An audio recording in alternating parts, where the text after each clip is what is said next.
Hey, what's up, Legends? Awall here, bringing you another Shadowgun Legends video. I'm just going to jump into some nice gameplay here while I'm talking about a subject that is very, very near and dear to me, which is how can Shadowgun Legends become popular? What is the future of this game? How can this game become actually successful and become the mega hit that Madfinger Games wants it to be? As you can see as I'm looking around, this is not your average mobile game.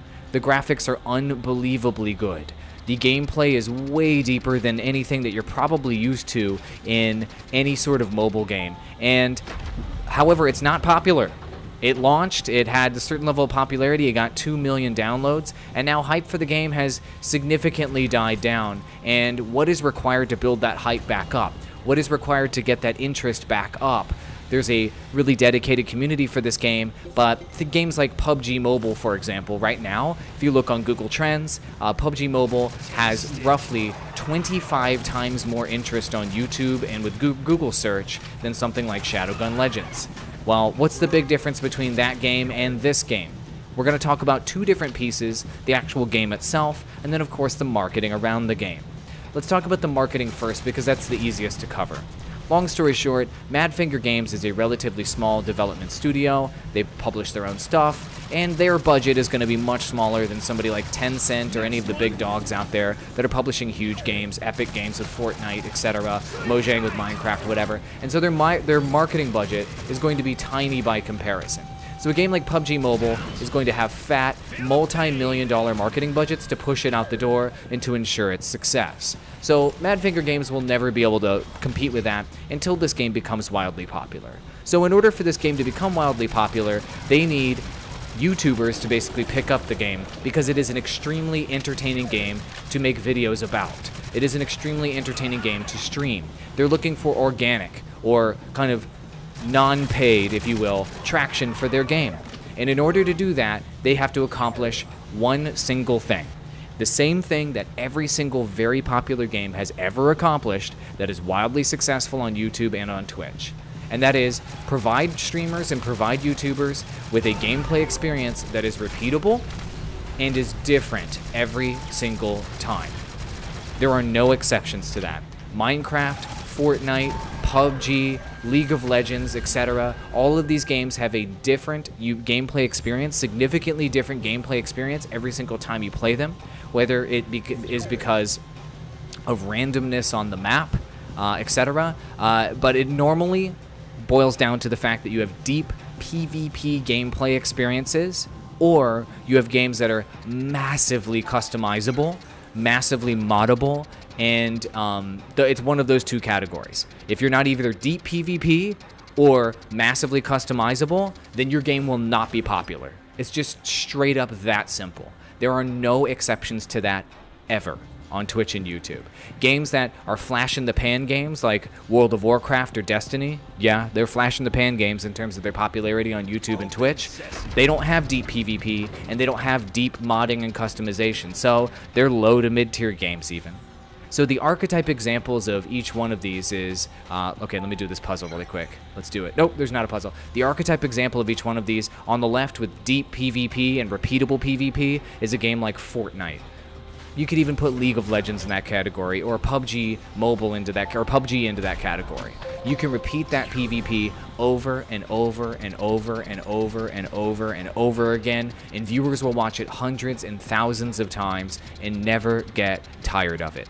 That type of deep PvP is something that can be successful on YouTube and Twitch, and that's why those games have been wildly popular on Twitch. Overwatch would be another example. On the other side of the board, you've got games like Minecraft, which you can mod that game to no end. You can build anything you can possibly imagine, and it makes it so that that game is repeatable for YouTubers and, for a while, Twitch streamers to make content about. Why? Because each video and each stream could have something new, because it's a new map, etc. The same thing is the case with Grand Theft Auto. GTA Online had PvP, but also the game was massively moddable. There were Hulk mods, there were everything under the sun, etc. that you could mod and customize the game with. That's the way popular games look, deep PvP or customization. So, if Shadowgun Legends wants to be popular, what's the plan for deep PvP or for customization? I don't know.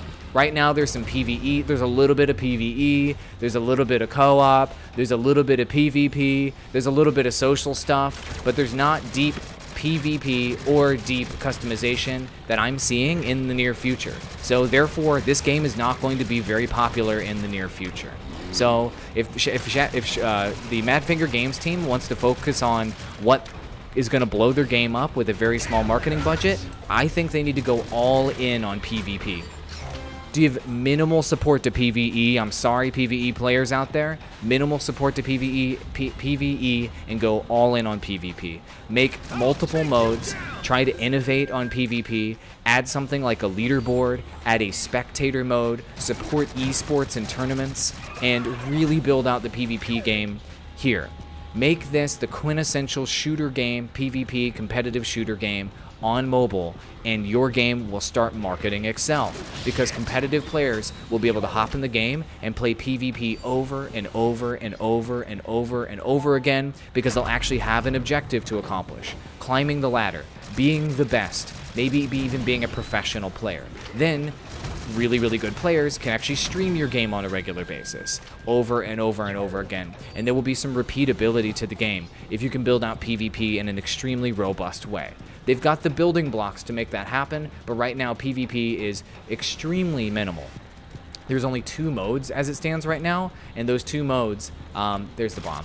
Got it. Those 2 modes are really simple. They're really fun. The graphics look great. There's skills behind it. There's the skeleton of what could be a really good PvP modes, but there needs to be significant development to get it up there. I think that's the future of this game, PvP and esports, if they want this game to be popular. If they focus too much resources into PvE and into story and into missions, the game is just not going to go anywhere. It's going to have a small niche audience. And I'm not trying to hate on PvE lovers, but that's just a fact. PvE, once you actually see from a YouTube and Twitch standpoint, once you actually show viewers PvE content and they see it played through once, maybe a couple times, they don't want to watch it anymore. Look at Destiny. When Destiny launched on Twitch, Destiny had like hundreds of thousands of people watching live because they got to see the campaign played all the way through. They got to see the raids for the first time. It was really exciting. There were lots of YouTube videos about that game. Same thing with World of Warcraft, etc. And then as soon as everybody sees the PvE content, they're done. There's literally nothing more to watch. The game is no longer being marketed by the way that games are marketed today, which is YouTubers and Twitch streamers. So if you're trying to build a successful game of tomorrow, then you need to focus on PvP and focus on modding and that repeatable experience. Why do you think Fortnite has become the mega super ultra hit that no one expected? Because it has building inside of the game. It is a battle royale game, which means every single game is different and new. It's completely random when you land on the map, and it's got deep PvP as well. It combines multiple of the elements that I'm talking about at once, and it became insanely popular as a result. I don't know. That's just one man's thoughts. I'd love to know what you think. I know PvE players out there are going to be like, no, what are you talking about? This game could be successful with PvE. It could be really popular. Cool. Show me a game that is very popular and is primarily focused on PvE on Twitch and YouTube, and I'll eat my words. My name is Awall, and if right now I'm going to throw up on the screen a link to where you can check out my playlist of game discussion, where I talk about different concepts in Shadowgun Legends, what I think they need to change, etc. Also, there in the middle, you're going to see a circle. Go ahead and click that to subscribe to my channel, and hit that bell. I'm not going to say the bad version. Hit that bell to enable notifications. And on the very far side, I'm going to throw up a little link there. YouTube is going to tell you what it is that you want to watch, because YouTube knows you better than you know yourself. My name is Awall. Thank you so much for watching. Keep playing Shadowgun Legends. The Madfinger games, get that PvP up to par, and you could have a super hit on your hands. Adios, amigos. Bye-bye.